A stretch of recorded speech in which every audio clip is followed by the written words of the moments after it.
안녕하세요. 세상을 보는 창, 세상을 여는 창, 세상을 바꾸는 창, 김창인의 창 시작하겠습니다.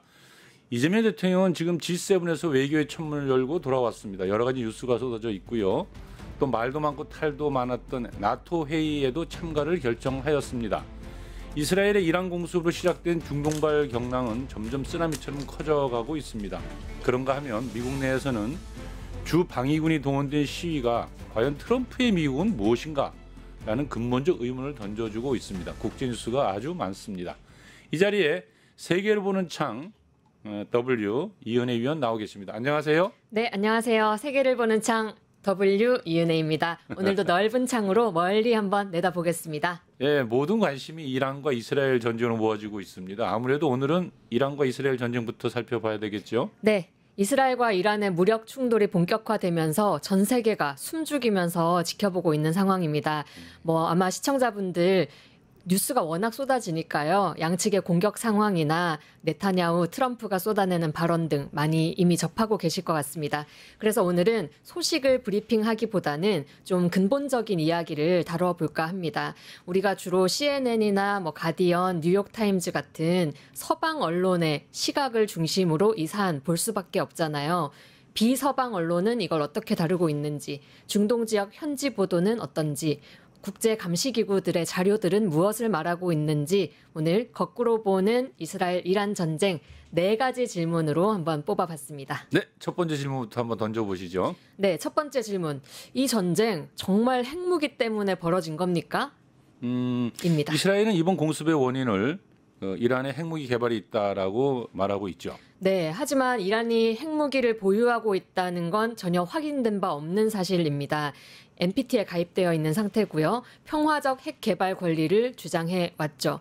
이란이 우라늄을 농축하고 고속 원심 분리기를 개발한 건 사실이지만 이건 핵에너지 자립을 위한 거지 핵무기 보유와는 명백히 차이가 있는 거다라고 보는 시각도 존재합니다. 네, 적절한 수준의 농축은 NPT가 명시한 평화적 핵 사용 이용 권리이기도 하죠. 예. 네, 물론 미국은 그조차도 안 된다라고 계속 핵합의 때 얘기는 해왔지만 아무튼 원인으로 지목된 핵무기가 정말 있을까 묻지 않을 수 없습니다. 불과 3개월 전에 3월 달인데요. 미국 국가정보국 털시 게버드 국장은 이렇게 말했습니다. 미 정보당국은 이란이 핵무기를 개발하지 않고 있다고 평가하고 있다. 명색이 미국인이 설령 핵무기를 만들고 있다면 그 정황을 파악하지 못하진 않을 거잖아요. 그렇죠. 예. 이란은 특히 NPT 가입국입니다. 계속 말씀드리지만 즉 IAEA가 이란의 시설에 출입을 해서 지속적으로 모니터링을 하고 있는 상황입니다. 그렇죠. 그래서 이란은 IAEA가 우리가 핵무기를 사용하지 않는 거를 100번도 넘게 확인했을 거다라고 강조해 왔습니다. 또 이란은 이슬람 공화국으로 종교와 밀접한 연관이 있지 않습니까? 정치와 종교가. 네. 핵무기가 없는 근거로 종교 교류를 들기도 하던데요. 네, 이란에는 파트와라는 게 있습니다. 예. 이거는 이슬람 법학자가 이슬람 법에 관해서 내리는 법적 의견이나 해석을 뜻하는데요. 이 파트와에 대량 살상 무기를 금지한다는 내용이 포함되어 있습니다. 이 파트와는 법적 구속력은 없다라고는 하지만 이란 같은 경우에는 정치와 종교가 분리되어 있지 않잖아요. 예. 그러다 보니 이 준수 여부가 국가적으로 매우 중요하게 다루어진다고 합니다. 그럼 종교적으로 아예 이 핵무기를 안 만드는 것이 그날의 교리인가 보죠? 네, 교리상 그렇습니다. 예. 그 핵무기 내용을 담은 파트와는 2003년에 처음 공포가 되었고요. 예. 그 이후부터 지금까지 그 파트와에 따라서 이란은 핵무기를 출구하지 않는다고 입장을 계속 밝혀왔습니다. 예. 이런 여러 가지 문제들 살펴보면 이란의 핵 위협은 가상의 위협이다라고 말할 수 있겠습니다. 예전에 이라크에 핵무기가 없다 있다 대량 살상 무기가 있는지 없는지에 대한 확인을 제대로 하지 않고 그냥 무조건 있다 하면서 미국이 침공한 역사를 보는 것 같습니다. 네, 정말 재밌는 게 오늘 뉴스가 나왔는데요. 파리가 자꾸 다녀. 그 언론에서 트럼프한테 아니 미국 당국에서 지난 3월에 이란이 핵무기 없다고 밝히지 않았냐, 예. 증언하지 않았냐라고 하니까 트럼프가 그거는 내 정보기관이 틀린 거다. 누가 그런 소리 했냐, 누구냐 하니까 그 털시 게버드가 그렇게 얘기하던데요 하니까 그건 게버드가 틀린 거다라고 트럼프가 말을 했습니다. 예. 그랬더니 그 즉시 그 게버드가 본인의 구 트위터죠, X에 이렇게 말을 바꿨습니다. 미국은 이란이 수주 내지 수개월 안에 핵무기를 조립해 완성할 수 있는 단계에 이르렀다는 정보를 보유하고 있다라고 X에 올린 겁니다. 아이고 전형적인 말 바꾸기네요. 네. 정말 이렇게 되면 신뢰도가 뚝 떨어지는데요. 그러니까 이게 정말 핵무기가 있다라는 말로 안 들리고 예. 정말 핵무기가 있어야 한다로 예. 들리지 않나요? 그럼 핵무기가 없을 수도 있다고 가정을 한다면 공격을 한 진짜 목적은 다른 데 있다라는 게 도리어 더 신빙성이 높겠는데요. 네, 이 지점에서 두 번째 질문 던져봅니다. 그럼 공습의 진짜 목적은 무엇이었을까? 무엇이었을까? 네, 첫째로 꼽히는 건 이란의 체제 붕괴, 정권 제거를 꼽을 수 있습니다. 먼저 네타냐후와 트럼프의 발언에서도 이런 정권 교체, 정권 붕괴 의도는 노골적으로 드러나고 있습니다. 이란 공격 사흘째 되던 날 폭스 뉴스가 네타냐후에게 이란의 정권 교체도 이스라엘의 목표냐라고 물었을 때 그 대통령이 이란 정권은 매우 약하기 때문에 분명 정권 교체라는 결과가 있을 수 있다라고 대답을 했습니다. 그리고 얼마 전에는 정부의 핵심 인사가 하메네이를 현대판 히틀러라고 칭하면서 존재 자체를 없애겠다라고 강하게 비판을 하기도 했습니다. 이런 발언들을 두고 국내외의 언론들은 이스라엘이 처음에는 핵 제거를 목표로 했더라도 현재는 이란의 정권 붕괴가 새로운 목표로 되었다라고 해석을 내놓고 있습니다. 레짐 체인지라 이건데요. 근데 사실 핵시설만 제거한다고 하기에는 이스라엘이 너무 광범위한 공격 타겟을 정하고 있어요, 지금. 네, 말씀하신 대로 핵시설만 찝어서 타격한 게 아니었죠. 그죠. 알자지라 보도 등에 따르면 병원, 정유소, 통신기지, 대학, 민간 주택가 등 핵심 시설과 유동인구가 많은 지역을 공습했습니다. 그래서 250명이나 사망을 했고 부상당한 분들은 수천 명에 이른다고 합니다. 거기에 최근에 가스를 비롯한 핵심 에너지 시설, 거기에 정부 부처, 공항, 경찰서까지 무자비하게 공격하고 있는 그렇죠. 상황입니다. 아주 노골적인데요. 그러니까 사회 유지 필수 시설까지 타격하는 것을 두고 체제 붕괴를 노린다는 해석이 많이 되고 있는 것이죠. 트럼프도 체제 붕괴 시사하는 발언을 이어가고 있는 것 같던데요. 네, 트럼프 역시 언론에서 이란 정부가 무너질 수도 있느냐고 생각하냐 질문하니까 Sure, anything could happen. 물론이다, 무슨 일이든 가능하다라고 답변을 했습니다. 심지어 이런 말도 했죠. 우리는 하메네이가 어디 있는지 정확히 알고 있다. 하지만 지금은 제거하지 않을 거다.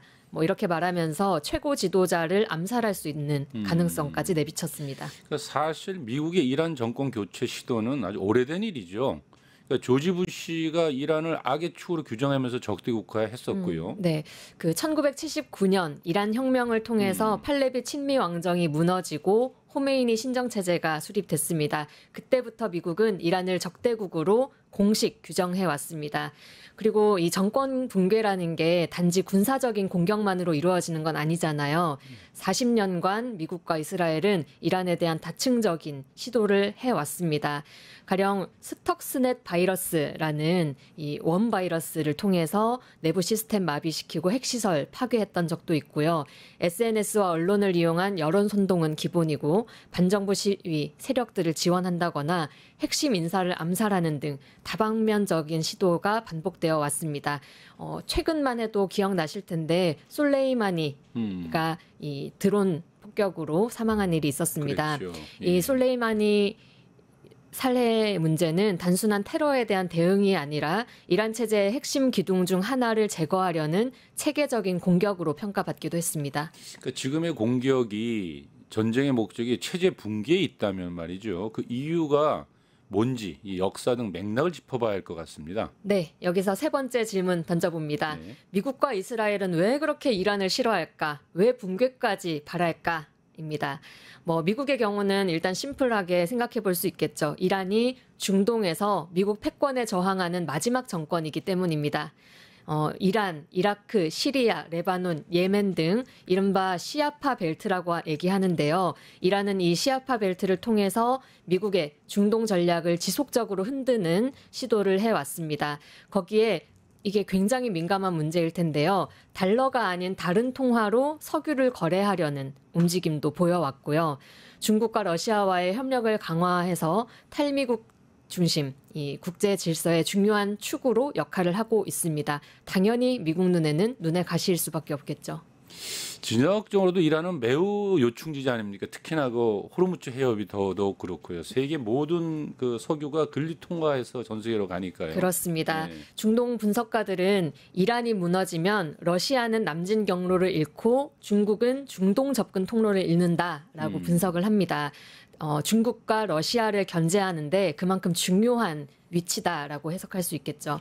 그리고 이란이 절반의 주권을 가지고 있는 호르무즈 해협, 말씀하신 것처럼 석유의 목줄로 얘기가 됩니다. 그렇죠. 그간 이란은 이 호르무즈 해협을 마치 인질카드처럼 이런 위협을 받거나 위기가 도래했을 때 봉쇄해버리죠. 그렇죠. 봉쇄하면서 국제 유가를 흔들기도 하면서 예. 자신들을 이 이익을 유지해 왔는데 이번에도 그래서 뭐 봉쇄할 것인가 말 것인가도 뉴스에 많이 나왔습니다. 이 역시 미국 입장에서는 상당한 골칫거리겠죠.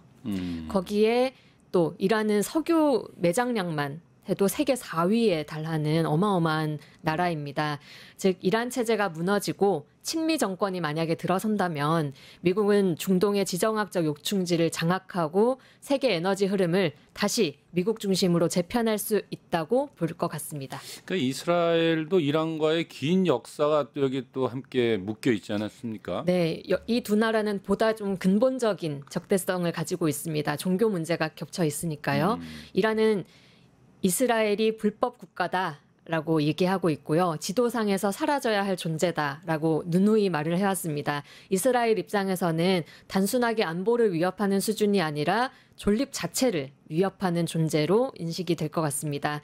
또 시리아, 헤즈볼라, 하마스 대표적인 반미, 반이스라엘 국가들이잖아요. 저항의 축이라고 하죠. 예. 네, 세력들이잖아요. 그래서 저항의 축을 구성해서 반미, 반이스라엘 활동을 하는 것 역시 이란이 주도를 하고 있는 상황입니다.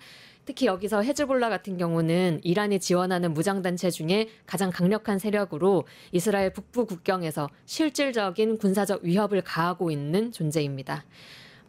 지금 이스라엘이 중동에서 유일하게 핵을 보유하고 있는 나라잖아요. 그것을 통해서 힘의 균형을 꾀하고 있는데 이 반이스라엘 세력의 큰 형격인 이란이 혹시라도 핵무기를 가지게 된다면 이스라엘이 군사적 우위를 가지고 있는 현 질서는 위협받을 수밖에 없습니다. 그러니 이스라엘 입장에서는 사전에 그것을 막고 싶을 것이고요. 그 네타냐후와 트럼프가 국내 정치 위기를 돌파하기 위해서 전쟁을 선택했다는 시각도 다분하게 있는 것 같습니다. 네. 그 지점도 한번 짚어볼까요? 네, 마지막 네 번째 질문입니다. 전쟁은 네타냐후와 트럼프의 생존용일까? 많은 전문가들은 이번 공습의 이면으로 이스라엘 국내 여론을 주목하고 있습니다. 네. 뉴욕타임스 같은 경우는 이스라엘 공습은 네타냐후의 지지율 회복 시도다. 이런 기사 낸 적 있고요. 이스라엘의 대표 신문인 하하레츠의 경우는 공습은 이란이 아닌 이스라엘 유권자들을 향한 것이었다라고 평하기도 했습니다. 실제로 네타냐후는 정치적 위기 상황입니다.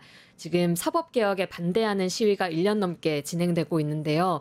그 이스라엘 사법개혁 시위 검색하면 정말 어마어마하게 쏟아져 나오는 사진들도 검색할 수 있습니다. 수십만 명이 거리로 나오고 있고요. 네. 심지어 예비군과 공무원 집단 거부까지 선언한 상황입니다. 그리고 네타냐후 개인적으로도 뇌물, 사기, 배임 혐의로 장기적인 재판을 받고 있는 상황이고 총리직 유지 자체가 위태로운 상황이었습니다.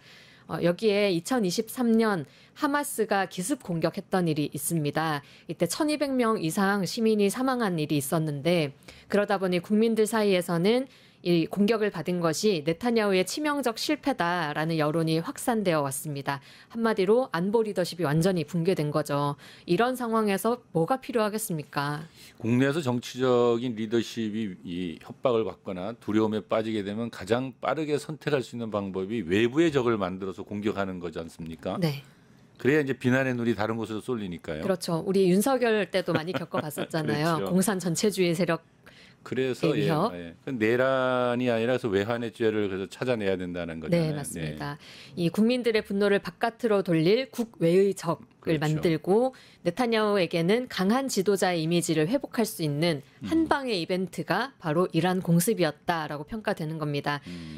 이스라엘에는 이런 말이 있다고 해요. 선거가 다가오면 이란을 때린다. 우리나라 선거 때마다 등장하던 북풍몰이하고 비슷한 겁니다. 그렇죠. 네. 실제로 2009년, 2012년, 2021년에도 선거 직전마다 네타냐후는 이란을 향한 군사 위협을 전개를 했었다고 합니다. 이번에도 그 패턴 다르지 않다고 보고 있고요. 특히 하마스의 공격을 받고도 하마스를 무너뜨리진 못했습니다. 그래서 국내적인 어떤 아픔을 어루만져 주지 못한 거죠, 따지자면. 그래서 이란을 직접 공격함으로써 강경 보수 지지층이 재결집되는 효과도 누리고 있는 걸로 보입니다. 그래서 이스라엘 내에서도 공습은 이란을 겨냥했지만 그 미사일은 이스라엘 유권자의 마음을 향한 것이다라고 이야기되기도 합니다. 그 윤석열 전 대통령이 느닷없이 평양에다 드론을 3번씩이나 띄웠던 것이 떠오릅니다. 네. 정말. 근데 사실은 이런 문제가 있다면 트럼프도 사실 마찬가지 아니겠습니까? 사실 대통령이 되고 난 다음에 6개월 동안 어떤 성과를 하나 보여준 게 제대로 없으니까요. 그렇죠. 온갖 논란만 계속 드러나고 있는 상황인데 이 트럼프야말로 외부의 적 만들기 귀재 아니겠습니까? 지금 트럼프도 개인적으로 굉장한 위기를 겪고 있다고 봐야 됩니다. 선거 개입, 서류 위조, 의회 폭동 방조, 기밀 유충 등 형사 기소만 4건이고요. 지금 재판을 받고 있는 상황입니다. 그 외에 받고 있는 혐의만 88개, 88개나 된다고 하니 사법 리스크가 어마어마한 사람입니다. 그리고 뭐 강경 보수, 우익들의 지지는 굳건하지만 그 외에 부동층이나 중도층은 불안하기만 한 상황이고요. 이제 총선이 다가오고 있는데 지금만큼의 반쪽짜리 리더십으로는 선거 승리를 전망하기 어려운 상황입니다. 국가적인 지도자라는 이미지가 필요한 시간이죠. 거기에다가 뭐 본인이 당선되고 나면 러시아 우크라이나 전쟁 중재하겠다. 가자지구 전쟁 중단하겠다. 이런 호언장담을 했는데 전혀 이루어지지 못했고 중국 등 전 세계를 향한 관세 정책 또한 아무런 효과를 보지 못하고 실패했다고 평가받고 있습니다. 이렇게 궁지에 몰린 트럼프가 이란과의 확전을 통해서 자신의 실패를 좀 묻고 가리려고 한다는 해석이 많습니다. 그러니까 강경한 발언을 반복하는 것도 그런 측면은 있겠죠. 그러니까 핵을 허용하지 않는 강인한 리더 뭐 이런 모습 말이죠. 네, 실제로 아까 2020년 이란의 솔레이마니 사령관을 드론으로 암살했을 때 트럼프의 지지율이 상승했던 경험이 있다고 합니다. 당시에 뉴욕타임즈 역시 공화당 내 리더십이 결집됐고 민주당도 이 사례에 대해서 명확히 반대하지 못했다라고 평가를 했었거든요. 그래서 지금도 이스라엘을 지지하고 강경한 발언을 쏟아내는 것도 그런 역사적 경험에서 비롯된 거라고도 보여집니다. 바이든, 민주당은 약하고 나는 세다, 원칙적이다, 나는 미국을 지키는 사나이다라는 이미지를 획득하려는 것으로 보입니다. 그리고 또 하나 추가하자면 말이 약간 모호하게 자꾸 하고 있거든요. 예. 뭐 지금 이란을 향해서 우리 군사적 옵션을 모두 열어두고 있다라든지 나는 하메네이를 제거할 수 있지만 아직 안 하고 있다든지 이런 말은 뭐 나 아니면 누가 이란을 막겠냐라는 뭐 질문이기도 하지만 한편으로는 전쟁조차 통제할 수 있는 강력한 리더로 보이게 하는 효과가 있다는 전망이 또 있습니다. 하지만 이제 미국 국내 여론을 살펴보면 전쟁에 반대하는 비율이 훨씬 더 높은 것 같습니다. 네, 지난 대선 때 트럼프에 투표했다는 사람들을 대상으로 여론조사가 진행됐는데요. 53%가 이 전쟁에 개입하는 것을 반대했고요. 찬성하는 여론은 19%에 불과했습니다.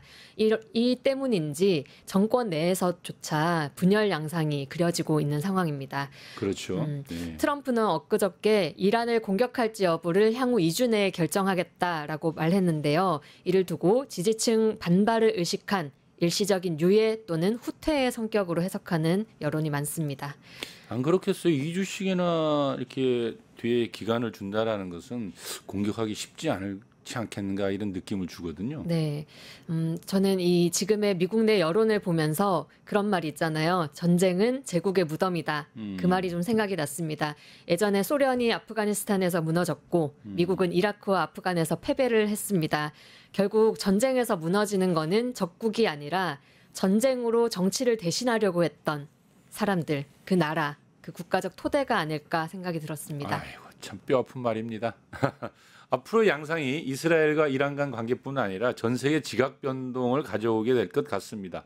그리고 이번 전쟁의 원인과 의도가 무엇이 되었든 더 이상 무고한 희생자가 나와서는 안 되겠다라는 생각이 듭니다. 오늘 고생하셨습니다. 네, 감사합니다. 잠시 전하는 말씀 듣고 바로 김준영 조국혁신당 의원님과 대담을 진행하겠습니다. 유튜브 구독하고 실시간 채팅과 댓글을 남기시면 매일매일 7천 TTCO를 드립니다. 참여 방법은 통통물 어플을 다운로드하고 회원가입과 로그인을 해주세요. 마이페이지에서 나의 회원 고유 번호를 복사해주세요. 유튜브 구독 후 실시간 채팅이나 댓글창에 고유 번호를 한 번만 입력하면 준비 끝! 지금 유튜브 채팅과 댓글 쓰기 참여하고 실천 TTCO 받아가세요. 오늘 밀려오는 다양한 국제 뉴스를 둘러싸고 대한 대담을 진행하고자 합니다. 조국혁신당 김준영 의원님 나와 계십니다. 네, 반갑습니다. 안녕하십니까. 이게 주말에 쉬는데 이렇게 나오셔가지고 뭐 어쩌겠습니까. 일이 계속 터지니. 예, 맞습니다. 이재명 대통령이 캐나다에서 16일부터 열렸던 G7에 참석하고 돌아오셨는데요. 실용 외교의 첫 무대라고 할 수 있겠죠. 간략한 평가 좀 하고 지나갈까요? 뭐 저는 계속 일관되게 가는 것 자체가 성과다. 가서 별로 특별한 거 하고 오실 그런 부담 가질 필요가 없다. 예. 왜냐하면 지금 우리나라의 민주화가 그러니까 다시 말해서 내란을 극복한 사례는 세계사적으로도 매우 왜냐하면 지금 미국에서도 민주주의가 후퇴하고 있고 전 세계의 극우들이 민주주의를 후퇴시키고 있는 상황에서 한국에서 이런 경험을 G7에 가져가는 것 자체가 굉장히 자랑스러운 일이죠. 저는 잘 갔다고 생각을 합니다. 네. 그래요. 아니 저는 또 가서 보니까 이 다른 뭐 미국 대통령이 먼저 급하게 또 중로 때는 가버린 것도 참 잘 됐다 생각이 들었고요. 저는 처음부터 오래 있을 생각이 없었다고 생각합니다. 아 원래 그 가서 뭔가를 하는 것 척했지만 예. 트럼프는 일단 다자주의를 싫어합니다. 예. 1대1로 미국이 양자적으로 막 윽박질러 가지고 얻어내는 스타일이기 때문에 예. 그런데다가 미국 빼놓고 미국이 지금 외톨이란 말이에요. 다른 국가들이 전부 다 사실은 그게 뭐 적대적인 유엔이나 뭐 아니면 다 모이는 것도 아니고 G7은 서방의 모임인데 예. 거기서 미국이 사실은 나머지 국가들 지금 거의 괴롭히고 있단 말이에요. 예.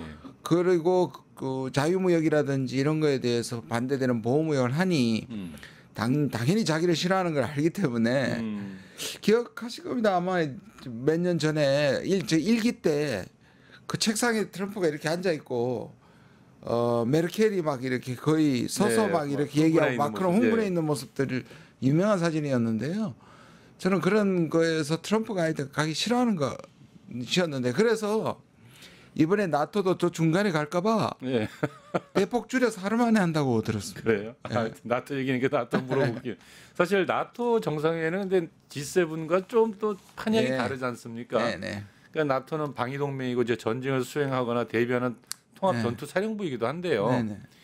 그래서 이제 사실 또 이번 회의 자체가 국방비 인상 문제라든지 우크라이나 전쟁을 둘러싸고 이제 미국과 유럽의 입장이 좀 갈리는 상태에서 열리는데, 근데 이제 사실 우리 정부가 참석을 안 했으면 하는 게 이제 그동안에 일관되게 얘기해왔지만 참석하는 걸로 결정이 났지 않습니까? 예. 그럼 이게 그렇다면 만약에 참석한다면 어떻게 하겠어요? 사실 나토 참석이나 G7은 선거 전까지 뭐 누가 될지 몰랐지만 생각해둬야 되니까 제가 알기로는 캠프 내에서 논쟁이 됐었어요. 논쟁이 좀 있었겠죠. 예, 있었겠죠.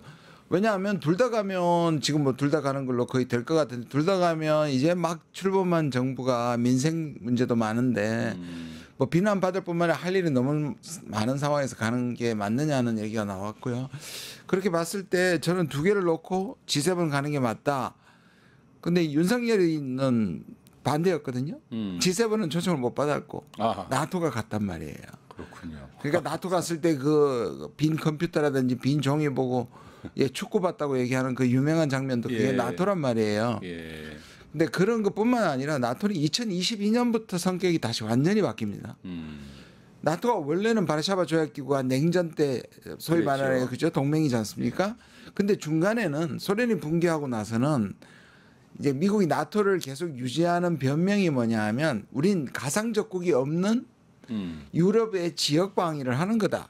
그 하에서 사실은 동유럽 국가들을 받아들였는데 사실 우크라이나 전쟁이 계속 압박을 했고 러시아가 받아치면서 2022년부터는 적국이란 말 표현은 안 했지만 러시아와 중국을 겨냥하는 동맹으로 바뀌기 때문에 그렇죠. 그리고 2022년부터 자기들끼리 한 게 아니고 아시아의 주요 미국 우방국 4개를 인도 태평양 4국이라 그래서 IP4 그래서 한국, 일본, 뉴질랜드, 호주를 불렀단 말이에요. 그렇죠. 이거는 미국의 전략에 러시아 그러니까 나토가 러시아를 막고 아시아의 IPP가 중국을 막고 또 이 둘을 연결시키는 작업. 그러니까 일각에서 보수에서 얘기하는 것처럼 이번에 안 가면 우리 IP4에서 떨어진다. 안 떨어지는 게 나아요.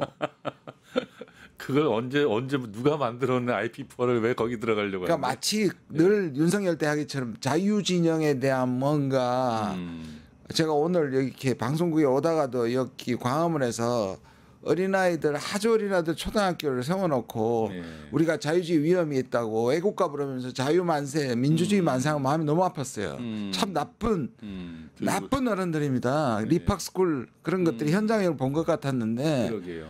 우리가 민주주의를 그 자유를 지키는 우리가 세계 모범이 되고 있는데 우리가 거기 가는 게 자유를 지키는 겁니까? 근데 이 윤석열 전 대통령이 그 나토의 참가를 매년 하다 보니 이게 나름대로 마치 전통처럼 돼가고 있는 그런 느낌이 좀 있지 않습니까? 그렇죠. 예.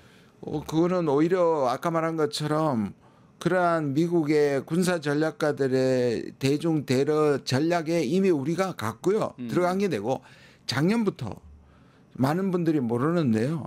11개 분야에서 이미 나토와 우리가 합의를 협력 체계를 네트워크를 만들어 놨습니다. 물론 거기에는 비전투적인 것도 있지만 실제로 전투적이고 군사 훈련이라든지 사이버 협력이라든지 현대전이라든지 이런 데 대한 협력이 일어나고 있거든요. 근데 뭐 고충은 이해합니다.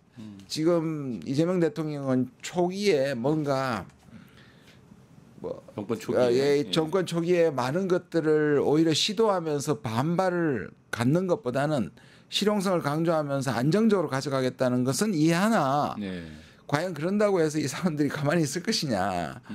저는 한 번쯤은 G7을 갔다 오고 정권 초기니까 저는 안 가고 내년에 가서 상황을 좀 지켜보는 게 좀 더 낫다고는 보는데 뭐 가기로 적극 결정을 하신 것 같습니다. 예, 알겠습니다. 지금 이제 이 가장 국제 뉴스 중에 핫한 뉴스는 누가 뭐래도 지금 이란과 이스라엘 간에 벌어지고 있는 전쟁 아니겠습니까? 사실 이스라엘이 느닷없이 이제 공습을 하면서 시작되었는데요. 이게 지금 보니까 수많은 드론과 미사일이 이제 텔아비브를 비롯해 이스라엘 곳곳에 날아가고 있고 또 이스라엘은 또 끊임없이 또 이란을 이제 공격하고 있는데요.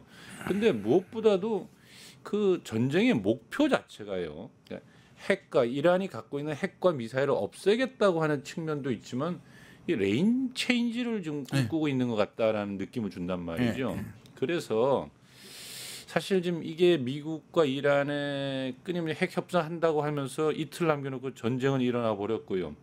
이 대목에서 우리가 과연 이 전쟁이 어디로 갈까, 무엇을 목표로 하는가에 대한 근본적인 질문을 던지게 되거든요. 잘 모르겠습니다. 아까 저도 밖에서 너무 설명을 잘 하시는 방송을 유심히 들었는데요. 예. 지금 사실 동상이몽이고 트럼프도 자기 목표를 정확하게 저는 모른다고 생각합니다. 일단 네타냐후는 하마스와 2년의 거의 전쟁을 끌면서 네. 거의 학살이 가깝다 보니 네. 세계 비난을 많이 받았거든요. 그렇죠. 근데 이걸 변화시키고 근데 아까도 말씀들을 나누셨지만 이렇게 얘기할 수 있거든요. 지금 네타냐후 정부는 전쟁으로 정권의 수명을 연장하고 있습니다. 연장하고 있다. 그래서 전쟁이 끝나면 네타냐후도 끝이다. 끝장이다. 사람을 죽여가면서 정권을 연장하는 그런데 정말 지금 반전이 일어났거든요. 예. 이란한테 전쟁하면서는 서방이 지금 절대적인 지지를 받고 있다. 그러니까 기존의 프레임 그러니까 가자를 때렸을 때는 비난을 쏟아졌는데 상대가 너무 안 되잖아요. 학살이니까 그게 그죠. 학살을 가둬놓고 그냥 학살을 하는 학살을 거였으니까. 했는데. 그런데 이번에는 이란으로 공격. 이거는 어떤 의미에서 우리는 부당하고 부적절하지만 예. 전략적으로만 보면 성공한 거죠. 그 다음에 독일 총리가 그런 얘기를 했죠. 더티 워커. 그러니까 우리가 하기 어려운 일을 굳은 일을 대신했다 해가지고 비판을 받았거든요. 예. 그런데 말씀하신 것처럼 네타냐후는 지금이 최고의 찬스라고 생각하는 것 같습니다. 이란의 위협을 아예 싹부터 제거시키는 거라. 그렇습니다. 왜냐하면 헤즈볼라도 약해졌죠. 하마스도 약해졌죠. 예. 후티도 약해졌지. 아이고. 그리고 방공망도 많이 파괴됐죠. 그런데 그게 저는 오산이라고 봐요. 지금 우크라이나도 사실은 러시아하고 저 대국을 싸우면서 4년을 갑니다. 물론 그렇죠. 무기를 제공받지만 예. 세상에 깨끗한 전쟁은 없습니다. 그리고 이란이라는 나라가 그렇게 호락호락하게 그렇죠. 그래서 저는 오히려 예. 지금 이란이 굉장히 불리한데 예. 너무 모욕을 하는 것 같아요. 트럼프가. 그렇죠. 트럼프가 모욕을 하면 결사항전합니다. 미국의 군사 전문가가 예. 지금은 그렇지만 사실 이스라엘의 75배의 크기입니다. 땅이. 그렇죠. 인구도 10배입니다. 아이고. 소모전을 했을 때 피해는 받겠지만 결사항전을 하면 사람이 양쪽이 죽어가면 이 전쟁은 이스라엘 하마스 전쟁보다 훨씬 더 오래 갈 겁니다. 그렇죠. 그런데 지금 핵을 얘기하면서 하메네이가 무너지면 그러면 그걸로 끝일 거라고 보지만 이 이스라엘과 이슬람의 이란의 묵은 분쟁이 하메네이 하나 살라진다고 그렇게 되리라고 보지는 않거든요. 전 잘못 건드렸다고 보고 봅니다. 맞습니다. 그런데 이건 약간 다른 얘기인데요. 이제 전황을 한번 살펴보면 네네네. 워낙 좀 극과 극을 달리는 평가들이 있어요. 보면은 언론 보도와 양측 주장들이 서로 다르긴 한데 특히나 이제 우리 한국을 비롯한 언론들의 내용을 보면 이스라엘이 이란의 주요 군사 시설과 이란 군 핵심 지휘관들을 사살하는 데 성공했고 군사 시설이 많이 파괴되었다라는 것이고요. 그래서 지금 계속 끊임없이 테헤란을 비롯해서 이란 영공을 장악했고 또 공중 폭격을 거듭하고 있어서 이란은 드론과 미사일 외에는 이스라엘을 타격할 수 있는 마땅한 수단과 능력이 없다. 이렇게 이제 딱 정리돼 있어요. 그러니까 조만간 무조건 항복할 것 같다는 느낌을 주고 있는데요. 그런데 또 이제 한쪽 언론에서 보면은 이란을 공격하는 전략 폭격기들이를 이제 이쪽 이란에서 사실상의 하이파 항공 연료 저장소 정유시설을 완전히 파괴시켰고 이란이 미사일로 그래서 이스라엘 공군이 더 작전 수행하기가 어려울 정도가 되었다라고 하면서 말이죠. 그 뭐 F-35 전투기 4대가 떨어졌고 또 F-16 한 대도 격추시켜서 사실상 또 생포된 조종사가 있다. 뭐 이러면서 이 싸움 자체가 지금 이스라엘이 참 굉장히 견디기 힘든 싸움을 하고 있다. 이렇게 또 하는 이 기자들도 있고 또 학자들도 있어요. 지금 보니까 도대체가 우리가 두 개를 다 서로 좀 심리전이 있다고 생각하는 걸 감안하더라도 전황이 좀 어떤 것 같습니까? 지금 말씀하신 것처럼 현재 대전에서는 뭐 옛날에도 그랬습니다. 적을 섬멸했다고 얘기하고 옛날에도 예. 삼국지를 봐도 그렇게 나온단 말이에요. 처음에 러시아 우크라이나 싸울 때도 막 그렇죠. 계속 그렇게 얘기했잖아요. 사실은 저는 처음부터 러시아가 유리한 싸움을 하고 있다고 얘기했다가 오히려 2차 가해라고 욕을 먹은 적이 있는데 사실 한 번도 초기에 러시아가 헤맨 건 맞지만 전반적으로 소모전이 된 이후에도 러시아가 그러니까 이거는 옳고 그름이 아니라 그렇죠. 객관적으로 러시아가 전황이 나은데도 불구하고 지금도 예를 들어서 러시아의 피해가 거의 뭐 사상자가 10배가 된다는 이게 유럽에서 통용되고 있는 소비되고 있는 뉴스란 말이에요. 여기도 마찬가지예요. 왜냐하면 져야 합니다. 지고 있어야 져야만 해. 그러니까 져야만 네타냐후의 공격이 정당화되는 겁니다. 예. 그리고 계속 미국의 지원을 받을 수 있는 거잖아요. 그럼 과연 그런가? 네.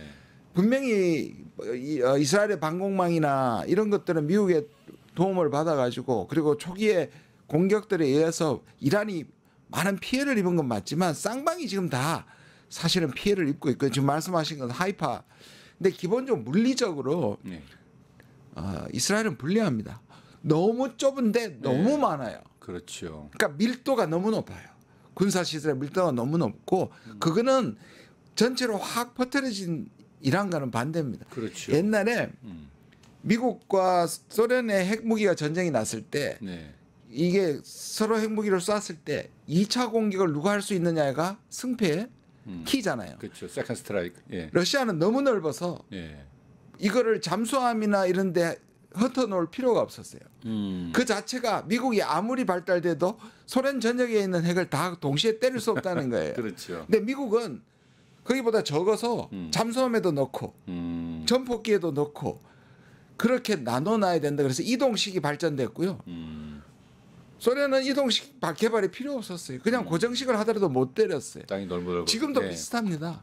그러니까 이란은 아무리 파괴가 돼도 넓게 퍼져 있고 그다음에 이란의 군사 시설을 파악한 전문가들에 말하면 이건 북한하고 비슷합니다. 다 지하, 그렇죠. 산악 속이나 지하에 다 숨겨져 있어서 당장에 대량 군대를 이끌고 이스라엘을 이기지는 못하지만 적어도 더 이상 합격으로 항복 직전이다. 그거 말하는 그러니까요. 거라고 저는 생각합니다. 근데 이제 미국의 벙커버스터가 예.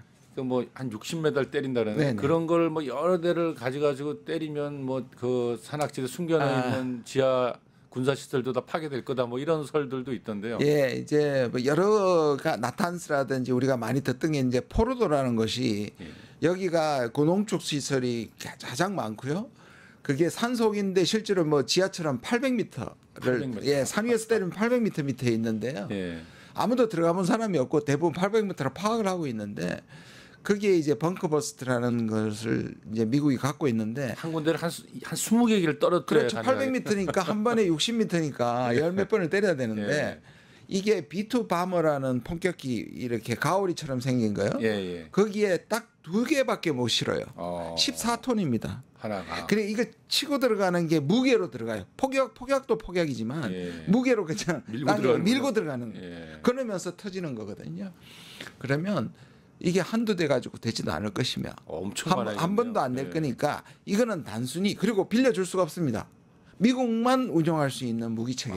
그러니까 이스라엘을 줘도 이스라엘을 운영을 못하는. 그럼 이걸 터뜨린다는 의미는 미국이 참전한다. 참전이 있네요. B2가 온다는 거. 그래서 미국 내부에서도 그리고 트럼프가 저는 2주 주는 것도 참전하기 싫어서입니다. 그러네요. 그러니까 군사 전략가들 일종에서는 여기서 숨통을 끊어야 된다고 하는 미국 내부의 말이 있지만 트럼프는 원래 고립주의입니다. 전쟁 싫어하고 이익만 좋아하고 그런데 이거를 위험 부담이니까 실제로 마가 세력에서는 하면 안 된다고 엄청나게 강력하게 얘기하고 있습니다. 그럼 2주 연기라는 개념은 어찌 보면은 트럼프의 속마음이 좀 드러난 거다라고 저는 그렇게 봐야겠네요. 생각합니다. 트럼프는 계속 자기가 숫자를 바꾸잖아요. 관세도 퍼센트 맨날 자기 바꾸고 마음대로 바꾸죠. 90일, 108, 또 저는 90일 이후에 또 바꿀 수도 있다고 생각하거든요. 아, 우리나라 7월 8일 네. 관세 그 일정도 바뀔 수 있겠네요. 그때 뭐라 그랬습니까? 이란하고는 협상 끝났다. 근데 이란한테 60일 줬었거든요. 예, 줬었죠. 그럼 지금은 또 2주 더 주는 겁니다. 그러니까. 그리고 협상은 끝났다 했잖아요. 예. 근데 지금 2주는 뭡니까? 협상에서 하라 항복하라는 건데 글쎄요. 예, 뭐 저는 다행이라고 생각하긴 하지만 그러면 일단 전황에 대해서는 현재까지 본다면은 어느 쪽 한쪽 이야기가 다 맞다고 볼 수 없는 조금 좀 한 발 물러서서 네. 본다면 좀 그러니까 약간은 우크라이나 전쟁도 그렇습니다. 뭐 엄청난 사람들이 많이 죽지만 옛날에 1차 대전, 2차 대전 또는 한국 전쟁처럼 그냥 민간인이고 뭐고 전차 폭격하는 그런 전쟁 전면전은 지금 러우도 그렇고 여기서 안 일어나는 이걸 우린 제한 전쟁이라고 합니다. 이제 예. 목적을 갖고 제한 전쟁, 국제 여론도 살피고 예. 군사 시설 뭐 그런 것들을 때리는 어느 정도 관리가 되는 것 같아요. 그러니까 부가적으로 민간인이 죽더라도 오폭에 의해서 죽거나 또는 오인에 의해서 죽더라도 제한 전쟁인데 이게 이제 아까 말한 것처럼 이 이란을 많이 몰아붙이면 이 소위 말하는 지금 접속탄이라는 게 있습니다. 접속탄. 이 접속탄은 뭐냐면 공중에 7km에서 한 폭탄이 그러니까 큰 폭탄 안에 작은 폭탄이 수십 개 있어서 터져버리면 반경 8km가 아주 초토화되는 건데요. 아우, 굉장히- 이건 이스라엘도 갖고 이란도 갖고 있어요. 아이고. 그런데 이 접속탄이 유엔 기구에서 금지를 했는데 예. 120개국이 다 사인을 서명을 해서 우리도 서명했는데 예. 이 두 나라 서명 안 했어. 아, 군노나다 그럼 접속탄 많이 갖고 있겠네요. 그러니까 전쟁은 깨끗한 전쟁이 없는 겁니다. 그러니까요. 그러니까 저는 제일 좋은 방식은 이란에게 핵무기를 포기하게 하고 거기에서 소명하게 하고 대신에 이걸 항복이라고 자꾸 얘기하면 안 되는 거예요. 실제로는 이란이 항복을 해도 예. 이 전쟁을 끝내고 싶으면 예. 트럼프는 항복이라고 얘기하면 안 되는 겁니다. 근데 나 요번에 이렇게 공격받는 걸 보면은 이란은 더욱더 핵무기를 갖고 싶어 할 것 같아요. 그렇죠. 예, 점점 더 그러지 않겠어요? 저는 지금까지 그러니까 지금 트럼프 왔다 아까도 말씀들 하셨는데 트럼프는 지금 자기가 이란 아직 핵무기 개발 못했다고 해놓고 지금은 거의 다 했다고 얘기하고 그러니까 뭐 그다음 털시 게버드의 얘기도 뒤집고 그러니까 또 그 정보국장 따라가지고 자기 말을 또 고치기도 하고요. 근데 국제 전문가 사이에서는 농축이 60% 정도 진행됐을 거라는데 합의합니다. 거의 거기에 일치합니다. 무슨 말이냐면 문제는 농축이에요. 그렇죠. 그러니까 농축은 우리가 말하는 그 플루토늄과 달리 예. 이게 농축의 중간을 확인할 길이 쉽지가 않습니다. 그러니까 그렇죠. 평화적 이용을 하는 데는 보통 3%에서 5% 필요하고요. 예. 무기급이 90% 이상이 되면 무기급이 됩니다. 그런데 그 사이에 자꾸 돌리면 마치 술을 정제하듯이 농축을 계속시키면 그냥 지금의 60이 가는 거예요. 1년 더 돌리면 예를 들어서 계속 돌리면 그게 90% 가니까 이스라엘은 그렇게 아무리 평화해져도 이쪽 이용이라도 뭐 그게 40%든 30%든 못 믿는 거고요. 때려서 없애야 된다는 거고. 그런데 트럼프는 오바마와 트럼프의 차이는 뭐냐? 오바마는 평화적까지 허용하는 거였습니다. 근데 트럼프는 농축하지 말라는 겁니다. 근데 협상에서 하라는 겁니다. 그러면 북한하고 똑같습니다. 농축 시설 다 까야지. 까라. 그건 절대 안 까겠죠. 안 까는 걸 가지고 이스라엘 봐라 쟤들. 이란 입장에서 보면 롤 모델이 북이겠는데요. 보겠죠. 아니 그리고 또 북한한테도 주는 시사점이 그럴 것 같아요. 봐라, 우리가 얼마나 핵을 잘 개발해 놨냐. 우린 절대 못 때리지 않겠느냐. 이게 사실은 문제입니다. 그러니까요. 그러니까 그 이런 국가들한테 자기들의 핵 아니고는 지킬 수 없다는 인식을 심어줘서 다 핵을 만들게 하는 거죠. 확신을 주잖아요. 핵무기가 없으면 생존을 못한다 이런 느낌을 갈수록 강하게 줘버리는 거죠. 알겠습니다. 아주 그 얘기는 이제 그 정도로 나누겠습니다.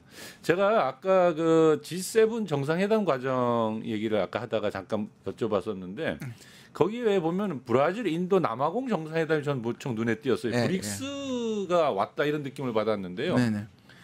사실 그 브라질 룰라 어린 시절 노동자와 자라났다는 공감대도 있고요. 남아공 또 남아포사와는 만델라를 함께 추억하기도 했고요. 다 이 브릭스 주요 국가들인데 말입니다. 인도의 그 모디 총리와는 파란데서 하는 장면이 굉장히 보기가 좋았고요.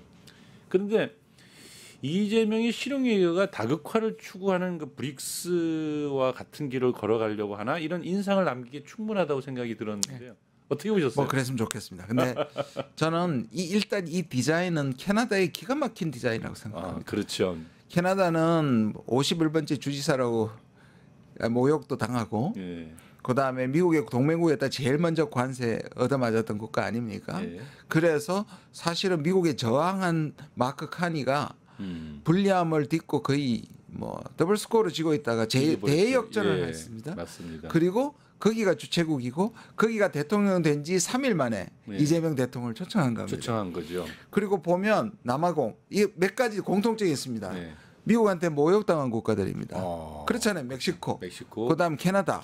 그다음에 이 남아공. 그렇죠. 예. 그다음에 젤렌스키. 젤렌스키. 다 모욕당한 사람들 불렀죠. 예. 두 번째는 뭐냐면 미국이 지금 관세로 압박하고 있는 우방국. 그다음에 대체로 약간 불우한 환경에 룰라부터 시작해가지고 그렇죠. 대통령 된 사람들, 예, 나라의 정상이 된 사람들을 또 모았어요. 어. 그리고 그 국가를 G7만큼 7개 국가 모았습니다. 야, 7대 이거는 디자인입니다. 약간 디자인을 했네요, 네. 진짜. 근데 우리도 그 디자인 해가지고 라마포사를 제일 먼저 만났고, 그렇죠. 룰라 만나고 모디 만난 건 전 너무 잘했다고 보고요. 예. 이 자체만 가지고 우리가 이제 저는 말씀하신 것처럼 글로벌 사우스로 다원화해야 된다고 저는 생각하고 예.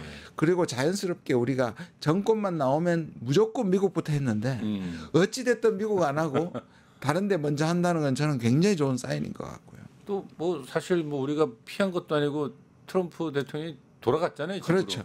그것도 참 잘 된 그럼 거예요. 잘 된 거라고 생각합니다. 그리고 G7이 지금 전 세계의 GDP의 40%를 차지하고 아직은 제일 많습니다. 예. 근데 글로벌 사우스가 2030년이 되면 이걸 추월합니다. 추월하는 거죠. 예. 맞습니다. 그래서 의미가 있다고 생각합니다. 예.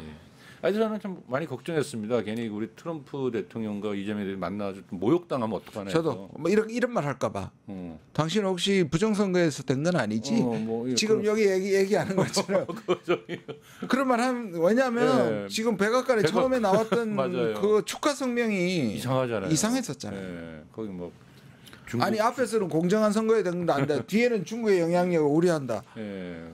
나쁜 사람들이에요. 예. 너무 걱정이 결례. 많이 됐었는데 좋습니다.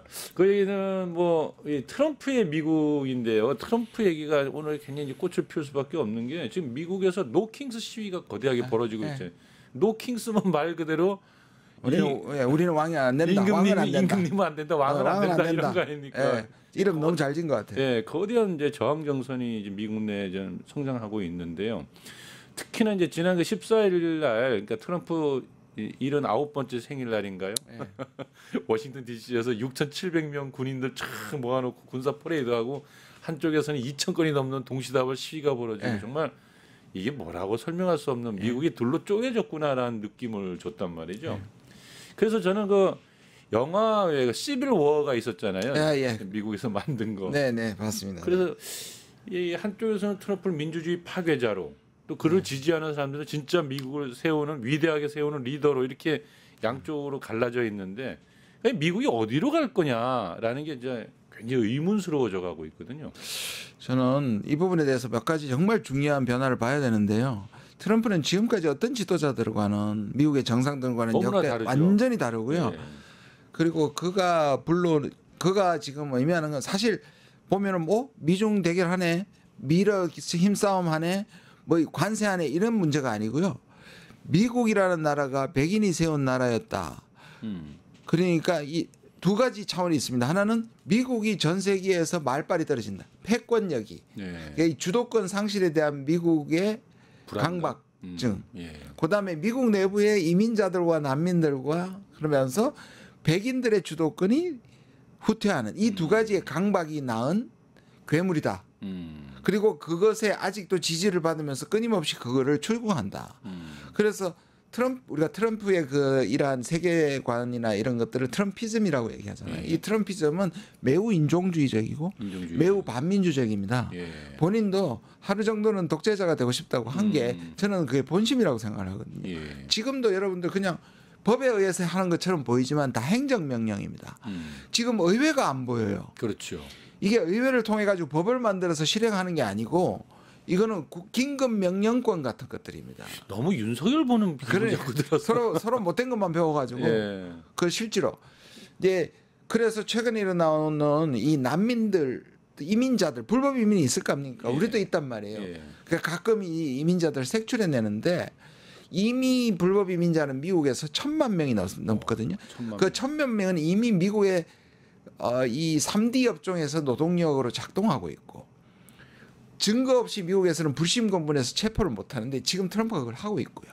그러니까 과잉 진압을 하니 그 잡히는 사람들도 인권 문제를 얘기하는데 네. 이 사람들을 고용하고 있는 미국 사람들이 기업들이 죽겠거든요. 그렇죠. 스몰 비즈니스들이 예. 다 소상공인들이 죽을 지경이거든요. 그렇군요. 근데 이거를 또 매우 폭력적으로 진압하다 보니 이제 그렇게 나오는데 왜냐하면 그러면 이민자라고 반대할 것 같은데 이미 미국 시민들도 왜 트럼프가 이 일을 하고 있는지를 알고 있는 거죠. 그러니까요. 그러니까 미국의 반이민이라는 분위기를 활용해서 자기가 권위주의를 민주주의를 파괴하려는 그러니까요. 마치 윤석열이 반국가 세력을 척결한다는 이름으로 척결한다는 이름으로 했지 않습니까? 그래서 사실은 미국은 전국에 비상계엄권은 없습니다. 주별로만 할 수 있습니다. 주별로 하는데 그것도 주지사의 허가 없이 막 할 수 있나요? 그렇죠. 그것도 이제 주지사하고 보통 때는 해야 되는데 이것도 똑같습니다. 긴급 재난이나 국가 위기 상황에서는 무시할 수 있습니다. 주지사 의논 안 하고 그러니까 캘리포니아라고 하면 가장 민주당이 센데고 트럼프의 반대파들이 많은데 가가지고 그렇죠. 그게 때려버리면 됩니까? 그렇죠. 주지사 허락도 안 받고. 그래서 주지사는 이제 이 논란이 되는 거죠. 지금 그럼 상황이 이민자 잡는 게 긴급 상황이냐. 예. 그래서 지금 그게 한 번은 또 패스한 게 맞다는 판결이 한 번 나왔고 또 판결은 다른 판결이 이제 정지하라는 판결이 나왔었죠. 그 미국에서 그 데모하고 있는 시민들 입장에서 보면 우리 대한민국이 굉장히 모범적이고 부러울 것 같습니다. 참 이게 특이한데요. 우리나라 그거들이 시위할 때 성조기가 있었잖아요. 예, 성적이 흔들었죠. 그거를 제가 미국 사람들 만날 때마다 도대체 이해를 못하는데 그게 왜 성조기가 있냐고 얘기하는데 예. 지금의 미국의 데모에는 예. 민주주의라는 데모에는 한국 태극기가 흔들어요? 자주 등장합니다. 물론 교포들이 들고 나오는 것도 있겠지만 예. 그보다 실제로 예. 밑에 댓글이나 이런 걸 보면 예. 우리가 한국이 배워야 한다. 민주주의를 극복한 것을 미국이 배워야 한다. 아, 말은 되죠. 데모크라틱 코리아. 여기는 말이 안 되는데 거기는 말이 됩니다. 좋습니다. 아니 미국 얘기가 오늘 굉장히 중심인데요. 트럼프의 이야기는 해도 끝이 없을 것 같아요. 앞으로도 최고의 관심사일 것 같은데 트럼프가 중국과의 무역 협상을 잠정 타결을 했지 않습니까? 얼마 전에. 그래서 저는 미중 무역 타결의 내용이 도대체 뭘 의미하느냐, 뭐 계속 이렇게 싸우다 타협하다 이렇게 가는 건지 서로 사실상 우리 선생님이 저 입에 붙어 있는데 이제 우리 의원님이 예전부터 얘기할 때마다 그런 얘기를 많이 하셨단 말이에요. 그러니까 미국과 중국에 있어서 사실 미국이 우리 보고 안미 경중하지 말라 소리 하면 그게 말이 되냐? 그럼 미국이 지금 중국의 경제에 지금 함께 안 하고 어떻게 살아가냐? 미국의 수없이 많은 제조업들은 다 중국에서 만들어 온 물건들이 미국에 돌고 있는데 이런 얘기를 자주 하셨지 않습니까? 그러면 미중이 그렇게 막 으르렁대면서 서로 관세 때리다가 이제 결국 타결을 했다라는 것은 우리한테도 주는 시사점이 있을 텐데. 그럼요. 예. 저는 그 미국에서 안미 경중 끊으라는데 제가 그러면 미국의 세계에서 가장 중국에 중독된 나라는 미국이다. 미국이다. 네, 그리고 실제로 매년 미중 무역량이 계속 기록을 경신하고 있습니다. 그러니까 말입니다. 반도체 뭐 몇 분야에서 첨단 분야에서 마치 디커플링 하는 것처럼 보이지만 만약에 미국이 모든 걸 중국에서 사오는 걸 미국에서 생산하면요. 지금 물가가 100%, 200%, 300% 튑니다. 견딜 수가 없겠죠. 실제로 지금 관세를 그때대로 때리면 아이폰이 거의 3,000불, 4,000불 하게 되는 거거든요. 실제로 그렇거든요. 그러니까 미국이 중국에 의존된 게 무역만 봐도요. 34%입니다. 중국이 미국의 무역에 의존하는 게 10%입니다. 그러니까 미국이 3배 반이 중국이 더 필요하다. 중국 물건이 훨씬 많이 들어와서 통용되고 있다는 소리 아닙니까? 그러니까 계속 싸우면 불리한 거는 미국이었고 중국은 이거를 너무 일기 때 잘 알고 트럼프가 4년 동안 없었을 때 재임을 준비를 착실히 했고요. 결정적으로 히토류입니다. 이번에 히토류는 그냥 미국의 무기든지 뭐든 데 다 들어갑니다. 그 F-35에는 수백 킬로가 들어갑니다. 히토류가. 네. 그러니까 뭐 아이폰이나 뭐 그다음 전기차에 다 들어가고요. 그러니까 말은 하죠. 국산화 시키고 또는 다른 나라에서 가져온다는데 예를 들면 그래가지고 우크라이나 가가지고 광물 협정했잖아요. 그런데 그게 상품화 되려면 다시 말해서 실제로 쓰려면 최소 10년이 걸립니다. 그럼 10년 동안 어떻게 할 건데요? 중국 히토류. 그래서 관세를 내리고 유학생을 받아들이는 걸로 타협을 했습니다. 그래도 중국한테는 옛날에 했던 거 합치면 55% 정도 아직 관세가 있는데 중국은 그 정도는 견딜 수 있다고 보는 거죠. 그리고 우리가 여기서 봐야 되는 거 무슨 교훈을 얻냐 하면 그렇게 버텨야 하는 겁니다. 버텨야 한다. 일단 중국도 피해를 입을 거고요. 전 세계가 트럼프의 저 일방적인 관세와 보호주의에 피난처는 없습니다. 그런데 저는 이 부분에서 이재명 대통령의 인식은 맞다고 봐요. 뭐라 했냐면 최소한 다른 나라보다는 빨리 안 불리한, 하겠다. 그리고 불리한 협상을 안 해야 되냐 안 해야 안 되냐. 된다. 그래서 그때도 말씀드렸듯이 좀 느리게 버티는 게 필요합니다. 아이고 알겠습니다. 이게 보니까 정말 전 세계가 옛날에 미국 한마디면 미국과 함께 하지 못해 안달이었는데 지금은 미국이라고 하는 거대한 무시무시한 이 괴물과 싸우는 듯한 느낌을 받습니다. 그게 저는 이게 미국한테 불행한 거죠. 예. 왜냐하면 이 보호무역은 결국 성공할 수 없고요. 미국 역대 때 이미 세계는 너무 얽혀 있는데 그러게요. 이 보호무역은 성공할 수 없고요. 그러면 어떤 현상이 나냐면 미국의 신뢰도가 땅에 떨어지기 때문에 미국이 오히려 세계가 미국과 디커플링이 됩니다. 맞습니다. 예, 오늘 뭐 또 주어진 시간 동안 아주 우리 너무나도 좋은 이야기 감사합니다. 네, 고맙습니다. 예, 혹시 뭐 마치기 전에 지금의 우리 미국과 한국의 관계에서 살 길이 있다면 뭐 짧게 마지막 한 말씀 덧붙일 거 있습니까? 뭐 제가 지난번에 말씀드렸듯이 느리게 함께 당당하게 예 그렇게 하시면 됩니다. 계속 밀고 있습니다. 예. 느리게 하라 미국과의 협상은 그리고 함께 미국이 우리가 당하고 비슷한 있는 예. 다른 나라들과 연대하라. 그리고 마지막에 할 때는 당당하게 하라. 예, 오늘도 그 얘기 계속 밀겠습니다. 네. 김준영 선생님의 이야기. 자, 이재명 정부가 탄생하고 새로운 외교 관계를 짜야 합니다. 그러나 대한민국을 둘러싼 국제 정세는 정말 심각하게 짝이 없습니다. 숨 돌릴 틈도 없이 맞서 싸워가야 할 파도가 밀려오고 있는 듯합니다. 우리가 한시도 잊어서는 안 될 것은 우리의 주권, 우리의 국익입니다 합니다. 함께해 주신 여러분 감사합니다. 언제나 날카로운 분석력으로 우리의 갈 길을 열어주신 김준영 의원님 고맙습니다. 감사합니다. 세상을 보는 창, 세상을 여는 창, 세상을 바꾸는 창, 김창현의 창이었습니다. 뉴스토마토가 12.3 내란을 막아낸 시민영웅 1000명 찾기 프로젝트를 진행합니다. 내란을 막고 탄핵 소추를 이뤄낸 시민영웅 1000명을 찾아내 대한민국 민주주의의 역사로 기록하고 시상의 본보기로 삼음으로써 민주주의를 더 널리 확산하기 위한 프로젝트입니다.